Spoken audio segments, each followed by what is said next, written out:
Hello student, this is नूतन चौहान। आज की video में हम क्या करने वाले हैं, क्लास 10th का सिविक्स का चैप्टर पॉलिटिकल पार्टीज। इससे पहले की वीडियो में इस चैप्टर के बहुत सारे टॉपिक्स मैंने आपको अच्छे से समझा दिए हैं। पॉलिटिकल पार्टी का मीनिंग आपको समझ में आया होगा, functions of political party, why modern democracy can not exist without political party के बिना अब डेमोक्रेटिक कंट्रीज में नहीं रहा जा सकता, इंडिपेंडेंट कैंडिडेट देश को नहीं चला सकते, वो मैंने आपको समझा दिया। पॉलिटिकल पार्टीज कितने टाइप के होते हैं, 1 पार्टी, 2 पार्टी और मल्टीपल पार्टी सिस्टम मैंने आपको समझा दिया। ठीक है, आज जो हमारा पहला टॉपिक है वो है स्टेट पार्टी और नेशनल पार्टी। आपको पता है भारत के अंदर 750 से भी ज़्यादा पार्टी हैं जो इलेक्शन कमीशन के सामने रजिस्टर्ड हैं। ठीक है, ये 2019 का डाटा है, एनसीईआरटी में लिखा हुआ है 750 से ज़्यादा पार्टी। लेकिन अगर आप 2024 में जो इलेक्शन होने वाले हैं, इलेक्शन कमीशन ने जो डाटा रिलीज कराया है पार्टीज का, तो उसमें पता है 2500 से ज़्यादा पार्टी हैं जो इलेक्शन कमीशन के सामने रजिस्टर्ड है। क्या वो सारी पार्टी सीरियस कंटेंडर होती हैं? सारे एक के पास बराबर पावर होती है? जी नहीं। क्या सारी पार्टी स्टेट पार्टी होती है? नहीं। क्या सारी पार्टी नेशनल पार्टी होती है? नहीं। तो ये कौन रिकग्नाइज करता है कि कौन पार्टी नेशनल है और कौन पार्टी स्टेट पार्टी है? देखो, मैंने आपको कहा अगर 2019 का डाटा देखें जो एनसीईआरटी में लिखा है तो 750 से ज़्यादा पार्टियां रजिस्टर्ड है। अगर हाल फिलहाल का डाटा देखें तो 2500 से भी ज़्यादा जो पॉलिटिकल पार्टी है वो रजिस्टर्ड है। तो भैया इतनी सारी जो पार्टी हैं सबका वैल्यू बराबर है, सबका रिकग्नाइजेशन बराबर है? नहीं। Election commission recognise political party according to their participation in last election, कि इलेक्शन में जिसने जितना बेहतरीन प्रदर्शन करा उस हिसाब से इलेक्शन कमीशन रिकग्नाइजेशन दे देता है, स्पेशल सिंबल दे देता है, टैग दे देता है और रिकग्नाइज करता है कि ये पार्टी नेशनल है और ये पार्टी स्टेट पार्टी है। तो इलेक्शन कमीशन ने एक क्राइटेरिया सेट रखा हुआ है कि भैया अगर आप इसको क्रॉस कर लेंगे, जैसे स्टूडेंट्स में क्राइटेरिया सेट रखते हैं कि भैया 95 से ऊपर है तो आप इंटेलेक्चुअल हैं, आप 80 से ऊपर हैं तो आप ठीक हैं, ठीक है, अच्छे स्टूडेंट है। आप अगर 60 से नीचे जा रहे हैं तो आप एवरेज स्टूडेंट है और आप 40% भी नहीं ले रहे हैं तो आप बिलो एवरेज है। खैर फिलहाल स्टूडेंट सब एक जैसे होते हैं, कोई ऐसी दिक्कत वाली बात नहीं है। बस इतनी सी बात है आपने पढ़ाई पर दिमाग कितना लगाया, बाकी बच्चे सब बराबर होते हैं। यहाँ पर हम किस चीज़ की बात कर रहे हैं? यहाँ पर हम बात कर रहे हैं कि इलेक्शन कमीशन कैसे पार्टीज को रिकग्नाइज करता है कि कोई पार्टी स्टेट पार्टी है या नेशनल पार्टी है। हैव अ लुक, क्या लिखा हुआ है?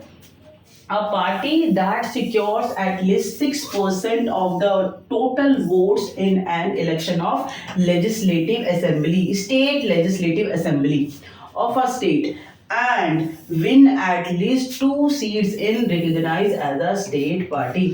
अगर किसी पार्टी को स्टेट पार्टी का दर्जा लेना है, ध्यान से समझना, तो उस पार्टी को, ठीक है, स्टेट लेजिस्लेटिव असेंबली में 28 राज्य है ना, किसी राज्य की स्टेट लेजिस्लेटिव असेंबली विधानसभा में इलेक्शन लड़ना है और एटलीस्ट 2 सीटें सिक्योर करनी है और जितने भी टोटल वोट लोगों ने दिए होंगे उसमें से 6% वोट लेने हैं।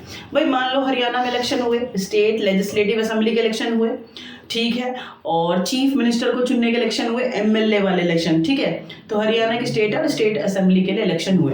अगर एक पार्टी इलेक्शन में खड़ी हुई और इस इलेक्शन में, हरियाणा के इस इलेक्शन में, ठीक है, टोटल वोट जितने लोगों ने वोट दिया उसमें से 6% वोट एक पार्टी ले जाए और 2 सीटें, हरियाणा में टोटल 90 सीटें हैं, ठीक है, स्टेट लेजिस्लेटिव असेंबली में, तो अगर उनमें से 2 सीटें एक पार्टी ले ले और 6% वोट ले ले टोटल में से, तो समझ लेना वो पार्टी स्टेट पार्टी बन जाएगी। उसे इलेक्शन कमीशन रिकग्नाइज कर देगा, डिक्लेयर कर देगा कि ये पार्टी स्टेट पार्टी है।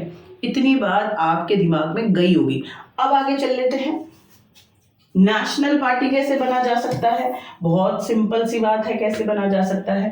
A party that secure at least 6% vote of total votes in Lok Sabha election. Lok Sabha election, अगर स्टेट पार्टी बनना है तो किसी एक स्टेट लेजिस्लेटिव असेंबली इलेक्शन में 6% वोट लेने पड़ेंगे टोटल वोट्स में से। और अगर आपको नेशनल पार्टी बनना है तो आपको लोकसभा के इलेक्शन में 6% वोट लेने होंगे। प्रधानमंत्री वाला इलेक्शन, ठीक है, सेंट्रल लेजिस्लेटिव असेंबली, पार्लियामेंट वाला, एमपी जहां पर इलेक्ट होंगे 543, ठीक है। तो उस इलेक्शन में आपको एक पार्टी को 6% वोट टोटल वोट्स में से लेने होंगे, ठीक है। नहीं आपसे अगर आपको पार्लियामेंट वाले इलेक्शन में, आपको प्रधानमंत्री वाले इलेक्शन में 6% वोट नहीं मिल रहे, तब भी आप एक नेशनल पार्टी बन सकते हैं, लेकिन फिर आपको 4 स्टेट्स असेंबली इलेक्शंस में, अलग अलग 4 स्टेट असेंबली इलेक्शन में 6% वोट लेने पड़ेंगे। आया या नहीं आया? बिल्कुल आ जाना चाहिए। बहुत सिंपल सी बात है। If your party you want to recognize as a national party in front of election commission, तो you want secure at least 6% vote in लोक सभा election from total vote, ठीक है। नहीं आपको लोकसभा इलेक्शन में आपसे वोट लिए जा रहे 6%, तो फिर आप 4 स्टेट लेजिस्लेटिव असेंबली के इलेक्शंस में अलग अलग आपको 6% वोट लेने पड़ेंगे, प्लस लोकसभा में आपको एटलीस्ट 4 सीट्स लेनी पड़ेंगी, तब आप एक नेशनल पार्टी बन जाएंगे। देखो, all party registered in front of election commission, all participate in elections, state legislative elections, central legislative election, MLA के इलेक्शन में भी पार्टिसिपेट कर रहे हैं, MP के भी इलेक्शंस में पार्टिसिपेट कर रहे हैं। बट आपको कैसे पता कि कोई पार्टी नेशनल पार्टी है या state party? It's very very simple. आज अपने मन पर छाप के जाओ, कभी नहीं भूलना, जो पार्टी स्टेट लेजिस्लेटिव असेंबली में 6% वोट टोटल वोट्स में से ले जाए और प्लस 2 सीटें ले जाए एक स्टेट लेजिस्लेटिव असेंबली में, तो वो हो गई स्टेट पार्टी। और जो पार्टी लोकसभा के इलेक्शन में 4 सीटें ले जाए, 543 में से सिर्फ 4 सीटें ले जाए, प्लस क्या कर दे 6%, सॉरी उसमें क्या कर ले वो, सॉरी 6% वोट ले ले टोटल वोट्स में से लोकसभा इलेक्शन में। नहीं लोकसभा इलेक्शन में 6% वोट ले पा रहे हैं, तो फिर 4 लेजिस्लेटिव असेंबली में, स्टेट लेजिस्लेटिव असेंबली में चारों में 6% वोट लेना पड़ेगा। इतनी बात आपको समझ में आ गई। आज के बाद आपको नहीं भूलना चाहिए कि रिकॉग्नाइज्ड पार्टी क्या होती है, कि different party, so many party registered in front of election commission, but election commission set a criteria, ठीक है, कि जिस पार्टी ने उस क्राइटेरिया को पार कर लिया, उसके बाद इलेक्शन कमीशन बता देता है कि कोई पार्टी स्टेट पार्टी है या फिर नेशनल पार्टी है, ठीक है। अगर जो अभी मैं हाल का डाटा बताऊं, तो उस हिसाब से बेटे आपके देश में 2024 में जो इलेक्शन होने वाला है ना, तो उसमें इलेक्शन कमीशन ने जो रिपोर्ट बनाई है, बताया है, उसके हिसाब से 6 पार्टी नेशनल पार्टी हैं। उसमें आप पार्टी को भी इंक्लूड करा है और उसमें एनपीपी को भी इंक्लूड करा है, ठीक है, नेशनल पीपल्स पार्टी को भी इंक्लूड किया है। अच्छा, लेकिन आपकी जो एनसीईआरटी बुक है उसमें है 2019 का डाटा। तो आपको याद रखना 2019 के डाटा के हिसाब से आपकी किताब में लिखा है 7 parties recognise as a national party. इतना समझ में आ गया? तो क्वाइट ऑब्वियस सी बात है, 2024 में इलेक्शन होने हैं, तो वो जो इतना फ्रेश डाटा है अभी बुक में अपडेट नहीं होता, तो आपसे आप पार्टी के बारे में या एनपीपी के बारे में नहीं पूछेंगे। 2019 का डाटा है तो उस हिसाब से आपसे पूछेंगे, और जो पार्टी अभी भी नेशनल पार्टी हैं वो मैं आपके सामने रखूंगी 1 by 1, and it's very important. 5 number में तो नहीं पूछते, लेकिन हाँ 1 नंबर में आपसे बहुत ज़रूरी पूछा जाता है, 3 नंबर में पूछ लेंगे, 2 नंबर में आपसे पूछ लेंगे पार्टी कब स्टैब्लिश हुई, पार्टी का क्या सिंबल है, पार्टी का आइडियोलॉजी क्या है, और पार्टी का जो स्टैब्लिशिंग ईयर है ना, इन्हें तो असेंडिंग और डिसेंडिंग ऑर्डर में लगाने के लिए मैचिंग में, ट्रू फॉल्स में, रीजन असर्शन में पूछेंगे। आपकी पूरी चटनी बनाई जाएगी, और जिसने ध्यान से सुना होगा, समझा होगा, फिर उसको कोई दिक्कत भी नहीं है। आया या नहीं आया? बिल्कुल आ जाना चाहिए। फिलहाल हम करते हैं Bahujan Samajwadi party, and this party recognised by election commission as a national party. Have a look, किसने बनाई, कब बनाई? 1984 दिस पार्टी एस्टैब्लिश बाय, ठीक है, under the leadership of Kanshiram, ठीक है, 1984 में बनी। अच्छा, मैंने इतने सालों से बच्चों के पेपर देखे हैं और पूछा है, कितनी बार समझा लो, बच्चे कहेंगे मायावती जी ने बनाई। क्यों बनाई भाई? वो एक ग्रेट लीडर है बहुजन समाजवादी पार्टी की, लेकिन इसकी स्टैब्लिशमेंट जिसने करी है उनका नाम है कांसीराम, ठीक है। कब स्टैब्लिश करा है? 1984 में। तो कब स्टैब्लिश करा? 1984। किसने करा? कांसीराम ने। ये भी आपको याद हो गया। लेकिन जो इम्पोर्टेंट चीज है जो हमें सीखनी है, देखो क्या नाम है? बहुजन समाज, बहु समाज, सारा समाज, समाज के सारे लोग। इस पार्टी का जो मेन आइडियोलॉजी है, this party support minorities, Dalits, this party support schedule caste, this party support religious minorities, this party support scheduled tribes. मतलब जो पिछड़े हुए रह गए ना, उस तबके के लिए ये काम करती है, ट्राई टू अपलिफ्टमेंट देम। इनकी मेन आइडियोलॉजी है जो पीछे रह गई जातियां, ठीक है, जो पीछे रह गई कम्युनिटी, उनके लिए ये पार्टी आवाज उठाती है। इतनी बात समझ आ गई, आइडियोलॉजी दिमाग में भर गई। बहुजन समाजवादी पार्टी क्या करती है? बहुजन समाज, पूरे समाज को लेके चलती है। Those lag behind like schedule tribe, schedule caste, religious minority, Dalit, OBC, उनके बारे में ये लोग बात करते हैं जो सप्रेस क्लास है। ठीक है, देखें जरा, seek to represent and secure power for the Bahujan Samaj including the Dalit, Adivasi, OBC, religious minority। यही मैं आपसे कह रही हूँ, draw inspiration from the ideas and the teaching of Sahu Maharaj, Mahatma Phule, Periyar Ramanayankar and Baba Sahib Ambedkar. आपको पता है, these all are reformers and they work for the upliftment of lower class, lower caste का सुधार करने वाले, आंदोलन करने वाले।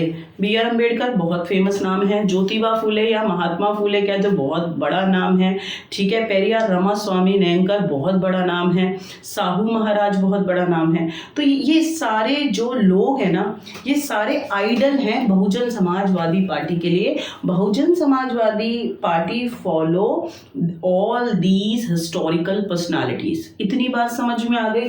प्लीज एक नंबर में आ जाएगा कि बहुजन समाजवादी पार्टी किनके आदर्शों पर चलती है। तो चाहे वो महात्मा फूले हैं, चाहे बी आर अम्बेडकर, आप नाम याद रखना, ठीक है। And they always try to work for welfare of Dalits and oppressed people. Oppressed होता है दबे हुए, कुचले हुए, जो पीछे रह गए, ठीक है, उन लोगों के अच्छे के लिए, वेलफेयर के लिए लोग काम करते हैं। तो बहुजन समाजवादी पार्टी आज के बाद आप नहीं भूलेंगे। It has its main base in the state of Uttar Pradesh and nearby state like Delhi, Uttarakhand, Chhattisgarh और Madhya Pradesh. It means this party specially work in, कहाँ पे सबसे ज्यादा इस पार्टी का जो इलेक्शन में ये पार्टिसिपेट करती है, कहाँ से? उत्तर प्रदेश से, उसके बाद मध्य प्रदेश से, दिल्ली से, उत्तराखंड से, छत्तीसगढ़ से भी इलेक्शन में पार्टिसिपेट करती है। तो आज के बाद आपको ना बहुजन समाजवादी पार्टी नहीं भूलना चाहिए। चलो अब देखते हैं भारतीय जनता पार्टी। अब ये तो रिसेंटली ही सत्ता के अंदर है। अगर आपको ये पार्टी समझ नहीं आई तो फिर आपको क्या समझ में आया? भारतीय जनता पार्टी को जानते हैं? अभी रूलिंग पार्टी कौन सी है? भारतीय जनता पार्टी एनडीए अलायंस के साथ, नेशनल डेमोक्रेटिक अलायंस, एक समझौता है बहुत सारी पार्टीज के साथ, उसके साथ मिलकर ये सत्ता में है, ठीक है। देखें भारतीय Janata party. Bharatiya Janata party was founded in 1980 by the reviving erstwhile Bharatiya Jansangh. खाओ पियो, आज इसे अभी खत्म कर लो। भारतीय जनसंघ, ठीक है, स्टैब्लिश बाय श्यामा प्रसाद मुखर्जी जी, उन्होंने बनाई। बाद में इस पार्टी को का नाम रीनेम कर दिया गया, बदल दिया गया और 1980 में रखा गया भारतीय जनता पार्टी। अगर पेपर में पूछा जाए भारतीय जनसंघ कब बना, तो 1991 में 51 में बना, ठीक है। और अगर आपसे ये पूछा जाए कि भारतीय जनता पार्टी कब बनी, तो तब आपको क्या बताना है? तब बताना है कि 1980 में बनी, ठीक है।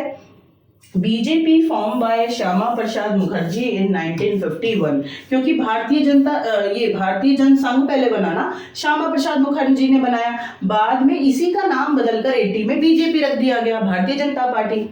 BJP want to build a strong nation as a modern India by drawing inspiration from India's ancient culture and values and Deen Dayal Upadhyay's idea. It means भारतीय जनता पार्टी का आइडियोलॉजी की बात कर लेते हैं. 1980 में बनी, श्यामा प्रसाद मुखर्जी ने बनाई. साइड कर लेते हैं एक एक नंबर के question. Now let's talk about ideology. क्या चाहती है ये पार्टी, किन आदर्शों पे चलती है? ये पार्टी भारत को एक मॉडर्न इंडिया बनाना चाहती है, आधुनिक बनाना चाहती है, लेकिन पास्ट का जो हमारा कल्चर है उन वैल्यूज के आधार पर. ठीक है, पास्ट का जो हमारा कल्चर है, जो हमारा इतिहास है, उसको नहीं छोड़ना चाहते, एंशियंट कल्चर को नहीं छोड़ना चाहते. बहुत अच्छी बात है. दीन दयाल उपाध्याय के जो आइडियाज हैं उनको इन्होंने जोड़े हुआ है, उनसे ये इंस्पायर है. याद रहेगी आपको इतनी बात, कोई दिक्कत वाली बात नहीं है. Cultural nationalism, Hindutva. देखो इससे ज्यादा मैं बोलूंगी नहीं, थोड़ा कंट्रोवर्शियल हो जाएगा. आपको पता है मीडिया के अंदर ये वर्ड को कितना उछाला जाता है. ठीक है, कि भारतीय जनता पार्टी का पूरा एजेंडा, उनकी जो मेन आइडियोलॉजी है वो है हिंदुत्व, कि हिंदुत्व का झंडा ऊंचा रहे.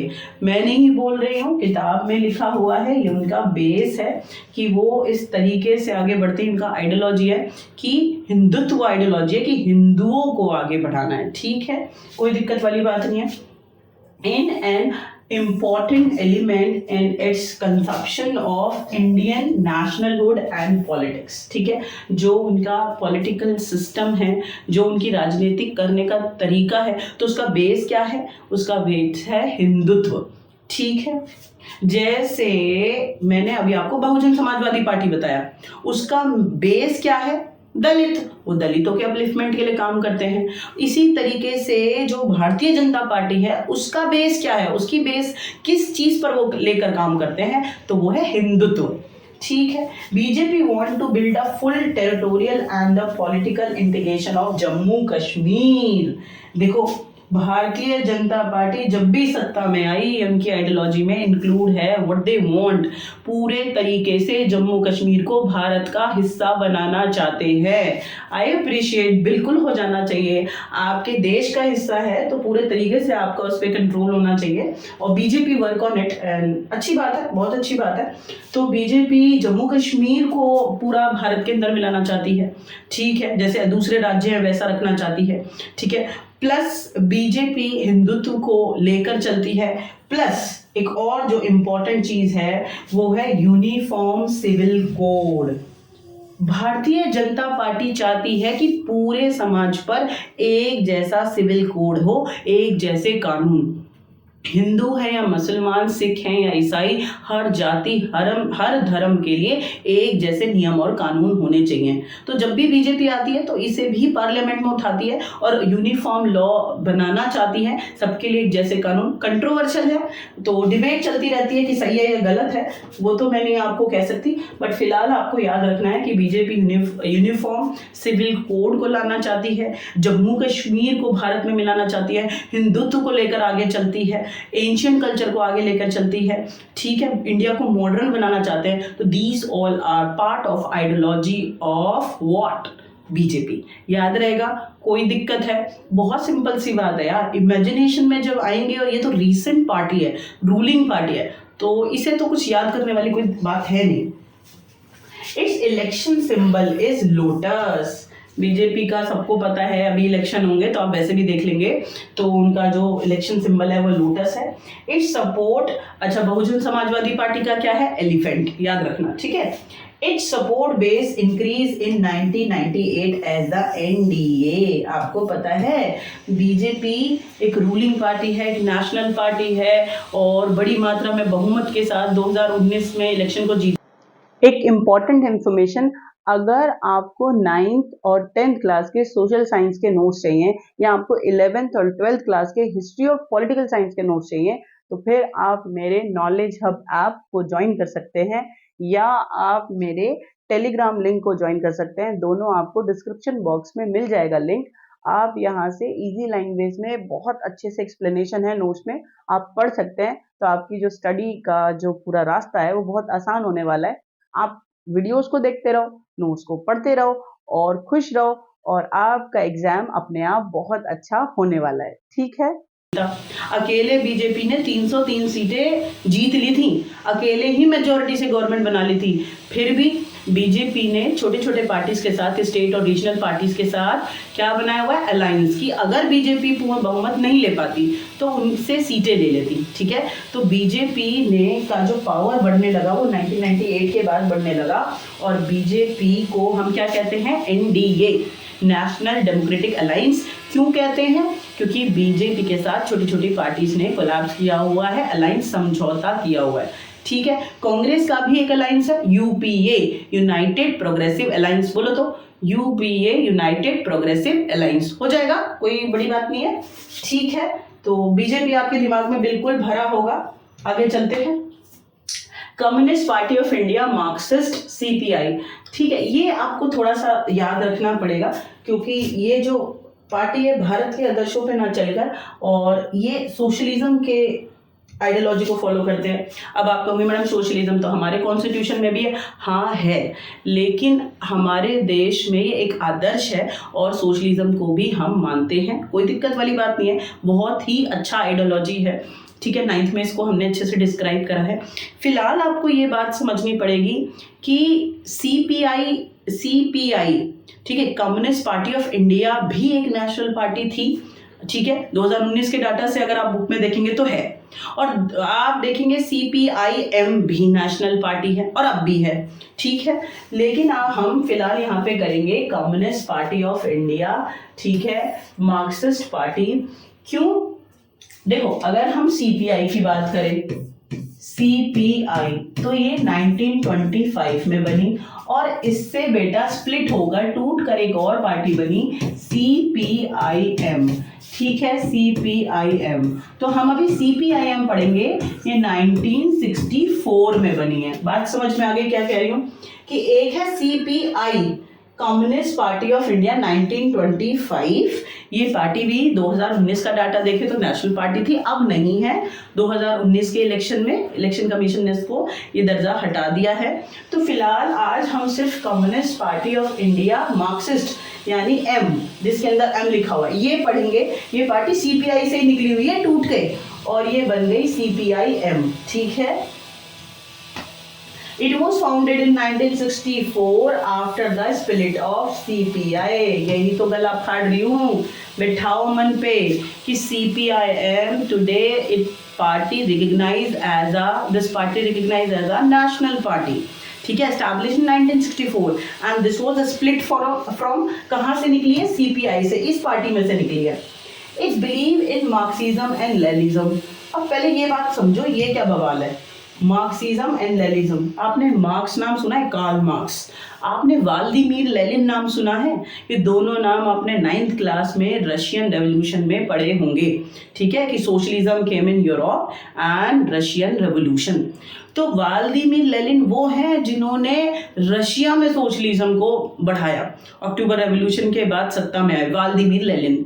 ठीक है, सोशलिज्म को लेकर आगे चले, हाँ, और रशिया को एक सोशलिस्ट कंट्री बनाया। ठीक है, और कार्ल मार्क्स वो है जिन्होंने पूरे वर्ल्ड को सोशलिज्म का पहाड़े पढ़ा है कि सोशलिज्म ही सबसे बेस्ट आइडियोलॉजी है ना, और कैपिटलिज्म के वो अगेंस्ट थे। तो कार्ल मार्क्स और लेनिन को मानने वाले जो होंगे उन्हें कहेंगे मार्क्सिज्म और लेनिज्म।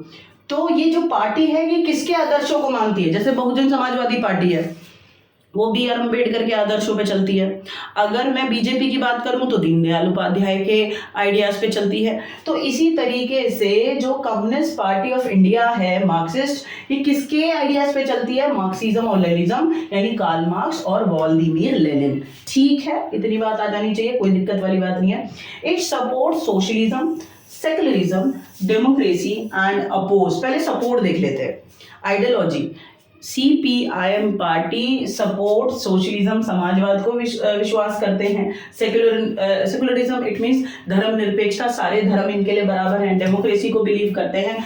क्रिटिसाइज किसको कहते हैं? कंडेम किसको करते हैं? एम्परलिज्म यानी साम्राज्यवाद कि एक कंट्री दूसरे कंट्री को हराए और उसके जो रिसोर्सेस हैं उसे हड़प ले, है ना, उसे कहते हैं इम्पीरियलिज्म। तो ब्रिटेन बहुत बड़ा एम्पीरियल, ठीक है, एम्पायर रहा है। और कम्युनलिज्म, जो समुदायों में लड़ाई होती है ना, हिंदू मुसलमान या और जातियों में, उसको कहते हैं कम्युनलिज्म। तो ये कम्युनलिज्म और एम्पीरियलिज्म इसके खिलाफ हैं। सपोर्ट में किसके हैं? सोशलिज्म, सेकुलरिज्म और डेमोक्रेसी। याद रखेंगे, यही चीजें एक एक नंबर में आती हैं। एंड दैट टाइम पीरियड बच्चा बहुत कंफ्यूज होता है, यार मैंने बड़े क्वेश्चन पढ़ लिए, छोटा नहीं करा। अरे प्रभु, चैप्टर की एक्सप्लेनेशन समझ ली तो काम डाउन। आप एक नंबर का भी कर सकते हैं, आप मल्टीपल चॉइस भी कर सकते हैं, आप रीजन असर्शन भी कर सकते हैं, कोई दिक्कत वाली बात नहीं है, ठीक है। Expect democratic elections as a useful and helpful means for securing the objective of social and economical justice in India. क्या चाहते हैं? डेमोक्रेटिक इलेक्शन चाहते हैं कि भारत में डेमोक्रेटिक इलेक्शन हो, फ्री और फेयर इलेक्शन हो, ठीक है, as usual. And helpful means for the securing objective of social economical justice, यानी समाज में आर्थिक और सामाजिक रूप से सबको जस्टिस मिलना चाहिए, न्याय मिलना चाहिए। समाज में चाहे वो वर्कर क्लास है, चाहे पीजेंट्री क्लास है, सबको न्याय मिलना चाहिए और डेमोक्रेटिक इलेक्शन, फ्री और फेयर इलेक्शन होने चाहिए, ठीक है। ये सारा इनका आदर्श है। It enjoy strong support in West Bengal, Kerala and Tripura. ये पार्टी कहाँ कहाँ अच्छा प्रदर्शन करती है? वेस्ट बंगाल में, केरला में और त्रिपुरा में। The party was a power in the West Bengal without a break 34 years. 34 सालों तक भारत में वेस्ट बंगाल के अंदर शासन करने वाली पार्टी है CPIM, without break. In the 2014 Lok Sabha election it won 3% votes and 9 सीटें। अगर हम 2014 की बात करें तो इन्होंने 3% वोट लिए थे, 9 सीटें ली थी, ठीक है। अच्छा, हमें कब इलेक्शन में क्या लिया? इलेक्शन तो हर 5 साल में होते ही हैं, तो वो कोई इशू नहीं है। हमें फोकस करना है पार्टी का स्टैब्लिशिंग ईयर, हमें फोकस करना है पार्टी का सिंबल, और हमें फोकस करना है पार्टी का आइडियोलॉजी, सिद्धांत की पॉलिटिकल पार्टी किस चीज पर काम कर रही है। जैसे बहुजन समाजवादी पार्टी है तो भैया खुल के दलितों का साथ देती है, और बीजेपी पार्टी है तो हिंदुत्व को सपोर्ट कर रही है। तो इसी तरीके जो CPIM है वो क्या कर रही है? सोशलिज्म को सपोर्ट कर रही है, सेकुलरिज्म को सपोर्ट कर रही है और डेमोक्रेसी को सपोर्ट कर रही है। This party symbol is the hammer and the skill and star. इस पार्टी का ये सिंबल है, आपको ये याद रखना है, कोई दिक्कत वाली बात नहीं है, ठीक है। आगे चलते हैं। Indian national Congress, strong opposition party today in our country, और from long time period, from independent to 1977, आज़ादी से लेकर 1977 तक दिस पार्टी, कांग्रेस पार्टी, ठीक है, डोमिनेट इंडियन पॉलिटिकल सिस्टम। बहुत लंबे समय तक एक अकेली पार्टी जिसने सेंट्रल और स्टेट गवर्नमेंट को डोमिनेट करा, बार बार सत्ता में यही थे। तो लंबे समय तक बहुत अच्छा प्रदर्शन करा, आज भी अच्छा प्रदर्शन कर रहे हैं, लेकिन आज रूलिंग पार्टी नहीं है, आज ये अपोजिशन में बहुत अच्छा काम कर रहे हैं, ठीक है, क्योंकि रूलिंग में फिलहाल कौन है? बीजेपी, ठीक है। देखें, popularly known as Congress party and founded in 1885। आपको पता है आज भले ही बीजेपी सत्ता में है, लेकिन भारत की और विश्व की सबसे पुरानी पार्टियों में अगर कोई है तो इंडियन नेशनल कांग्रेस है। 1885 में स्टैब्लिश हुई है, हैंड इसका सिंबल है, और इसको प्यार से पॉपुलरली इसका पेट नेम जो है वो क्या है? कांग्रेस पार्टी है, ठीक है। This party played dominant role in Indian politics at the national and state level for several decades after India's independence. भैया यही तो कह रही हूँ कि आज़ादी से लंबे टाइम तक, कई दशकों तक, फ्रॉम सेवरल डेकेड, ठीक है, यही पार्टी सत्ता में रही, इसने इंडियन पॉलिटिकल सिस्टम को डोमिनेट किया है, बार बार यही जीत रहे थे, ठीक है। क्योंकि अब जवाहरलाल नेहरू, फिर लाल बहादुर शास्त्री, फिर इंदिरा गांधी, फिर राजीव गांधी, लंबे टाइम तक कांग्रेस ने भारत में शासन करा है, तो इसमें कोई डाउट नहीं है। Under the leadership of the Pandit Jawaharlal Nehru, it sought to be build a modern, secular and democratic and republic India.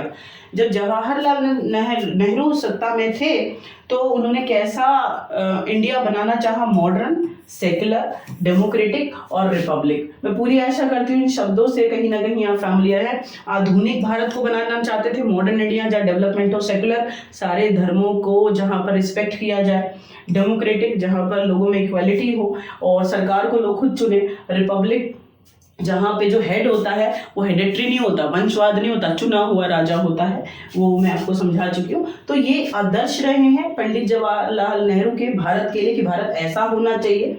This is a centrist party, neither eastern party और लेफ्टन पार्टी। ना तो ये सिर्फ left वाले states को support करती है, ना राइट वालों को सपोर्ट करती है, ना ईस्ट, ना वेस्ट, ना साउथ और नॉर्थ, कि किसी एक नहीं, ये सबको लेके चलते हैं। ये एक सेंट्रिस्ट पार्टी है। आपको ये बात बहुत अच्छे से याद रखनी है, कैसी पार्टी है? सेंट्रिस्ट, ठीक है, सबको लेके चलते हैं। In its ideological orientation the party, ठीक है, secularism and welfare for weaker section and minorities, it support new economical reform but the human face. It means जो कांग्रेस पार्टी है वो सबको लेके चलती है, माइनॉरिटीज को भी, वीकर सेक्शन को भी, ठीक है। और ओरिएंटेशन वर्ड याद रखना, पेपर में पूछ लेते हैं कि ये पार्टी किसको फोकस करती है? ओरिएंटेशन, कि इन्होंने एक आदर्श बना लिया है सबको लेके चलना और उसके ऊपर काम करते हैं। निश्चित फोकस कि हमें ये डेवलपमेंट प्लान लेकर आना है, इकोनॉमिकल रिफॉर्म में बिलीव करते हैं, ठीक है, कोई दिक्कत है? कांग्रेस तो यार आपको याद हो जाएगा क्योंकि फिलहाल अपोजिशन में है और स्ट्रॉन्ग पार्टी रही है, आज़ादी से लंबे टाइम तक सत्ता में रही है, 1885 में स्टैब्लिश हुई है, पंडित जवाहरलाल नेहरू पार्टी से बिलोंग करते हैं।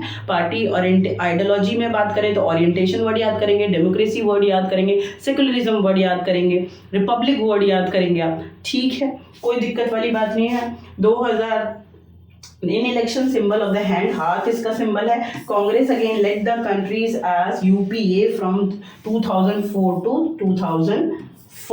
आपको पता है कि कांग्रेस 2004 से 14 तक भी सत्ता में थी। 14 में तो जब इलेक्शन हुआ लोकसभा का, बीजेपी सत्ता में आ गई। 19 में इलेक्शन हुआ, बीजेपी सत्ता में आ गई। नाउ मतलब this is the biggest competition between Congress and BJP कि 2024 में क्या होने वाला है। आप मुझे कमेंट सेक्शन में बताना आपको क्या लगता है कि बीजेपी जीतेगी या कांग्रेस जीतेगी, ठीक है। बट फिलहाल आप ये बात समझो कि 2004 से 14 में भी सत्ता में कांग्रेस थी, लेकिन मेजॉरिटी नहीं हासिल कर पा रहे थे लोकसभा के इलेक्शन में। तो क्या करते थे, उन्होंने यूपीए अलायंस बनाया है छोटी छोटी पार्टीज के साथ, स्टेट पार्टीज के साथ समझौता किया हुआ है, United progressive alliance. Full form पूछ लेते हैं, कोई दिक्कत वाली बात नहीं है। तो आज हमने क्या सीखा? हमने सीखा इंडियन नेशनल कांग्रेस पार्टी, हमने सीखा भारतीय Janata party, CPIM communist party of India Marxist, ठीक है, बहुजन समाजवादी पार्टी। ये चारों पार्टी नेशनलिस्ट पार्टी हैं। मैंने आपको आप पार्टी और एनएनपी नहीं बताया क्योंकि ये अभी आपकी बुक में अपडेट नहीं है और नहीं आएगा, तो आपको फालतू याद करने की जरूरत नहीं है, ठीक है, पढ़ तो कितना भी लो। चलो खैर, फिलहाल कोलिशन और अलायंस क्या होता है, इट्स वेरी वेरी इंपॉर्टेंट। आज ये हमें सीखना ही है और आज के बाद आप कंफ्यूज नहीं होंगे। बच्चों को लगता है ना कि अलायंस और कोलिशन एक बात होती है, नहीं। अलायंस इलेक्शन से पहले बनते हैं, प्लीज आप इलेक्शन करा लो। इलेक्शन से पहले होता है अलायंस, ठीक है, और बाद में होता है कोलिशन, महागठबंधन। इसको कहते हैं समझौता और इसको कहते हैं गठबंधन, ठीक है। तो आज के बाद आपको बिल्कुल नहीं भूलना चाहिए, अपना कंफ्यूजन क्लियर कर लो। अच्छे अच्छे जो कंपटीशन में बैठते हैं ना, वो भी कंफ्यूज हो जाते हैं। देखो कोलिशन का मतलब क्या होता है और दूसरा हमको क्या सीखना है, अलायंस का मतलब क्या होता है। When no one party get majority in election, if national parties believe that कि if they participate in election, very next election like 2024 का इलेक्शन होने वाला है, and a national party believe कि वो अकेले नहीं जीत पाएंगे, in that situation they shake hand with other small or state or regional parties, ठीक है। This is we known as alliance and they declare in front of election commission. Election commission के सामने जाते हैं कि दिस इज आवर अलायंस, ये हमारा समझौता है, हम 20, 25, 50, 200 पार्टी साथ में इलेक्शन लड़ेंगे। ये तो हुआ अलायंस, यानी पहले बता देते हैं कि हम मिलकर इलेक्शन लड़ने वाले हैं, एक बात। और कोलिशन क्या होता है, When this alliance participate in election and win election, अगर ये जो ग्रुप बना है 20, 25, 200 पार्टियों का, ये जीत गया, तो they run government, they make a government, but that government we known as coalition government. फिर महागठबंधन होता है, ये पार्टियां मिलकर सरकार चलाती हैं। अब ये भी तो मैंने आपको बताया कि 2004 से 14 तक अलायंस ने आपके देश को चलाया है, ठीक है। UPA alliance, United progressive alliance, ऐसा समझौते वाला ग्रुप जो कांग्रेस ने बनाया था।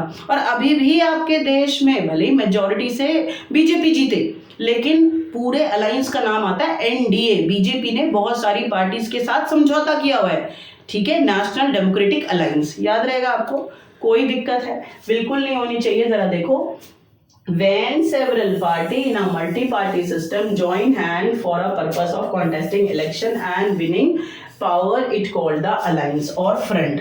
जब इलेक्शन से पहले पार्टियां आपस में हाथ मिला लेती है कि भैया हम सब मिलकर इलेक्शन लड़ेंगे, वो हुआ alliance. For example in India there were such major alliance. 2004 में हमें अलायंस दिखाई दिए हैं। एक है नेशनल डेमोक्रेटिक अलायंस जो बीजेपी का है, दूसरा है यूनाइटेड प्रोग्रेसिव अलायंस जो कांग्रेस का है, और एक है लेफ्ट फ्रंट जो ईस्ट की पार्टीज का है। Hopefully you understand. आज के बाद आप अलायंस नहीं भूलने वाले। आपको कोलिशन समझ में आया होगा। आप मुझे कमेंट सेक्शन में बताएंगे कि अलायंस इलेक्शन से पहले बनता है या फिर कोलिशन पहले बनता है, ठीक है। यहाँ तक हमने चैप्टर में बहुत सारे टॉपिक समझ लिए हैं, आपको बहुत अच्छे से समझ में आया होगा। अब हमारे यहाँ पर चैप्टर में सिर्फ 2 टॉपिक रह गए हैं, वो नेक्स्ट वीडियो में कंप्लीट कर लेंगे। और आप तब तक के लिए खुश रहो, पढ़ते रहो, व्यस्त बहुत ज़्यादा रहो। लंबी लड़ाई है, करियर में बहुत आगे जाना है।